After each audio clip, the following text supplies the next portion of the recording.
ক্ষমতাচ্যুত আওয়ামী সরকারের আমলে আর্থিক খাতে নজিরবিহীন দুর্নীতি হয়েছে, যার কারণে বর্তমান দেশের অর্থনীতি ধ্বংসের কিনারায় অবস্থান করছে বলে জানিয়েছেন অর্থ উপদেষ্টা সালেউদ্দিন আহমেদ।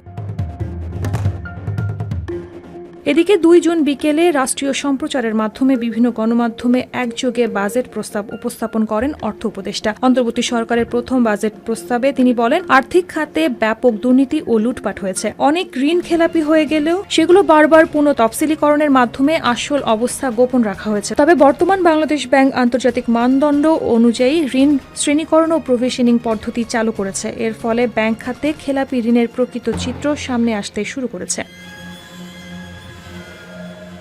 সালেউদ্দিন আহমেদ বলেন, ৫ আগস্ট রাজনৈতিক পট পরিবর্তনের ফলে ব্যাংকিং খাতের দীর্ঘদিনের চ্যালেঞ্জ মোকাবিলা, সুশাসন প্রতিষ্ঠা ও আমানতকারীদের আস্থা পুনরুদ্ধারে সরকার সংস্কারের উদ্যোগ গ্রহণ করেছে। ব্যাংকের মূলধন ঘাটতি, তারল্য সংকট এবং আর্থিক স্থিতিশীলতা নিশ্চিতকরণে ব্যাংক রেজুলেশন অধ্যাদেশ ২০২৫ প্রণয়ন করা হয়েছে।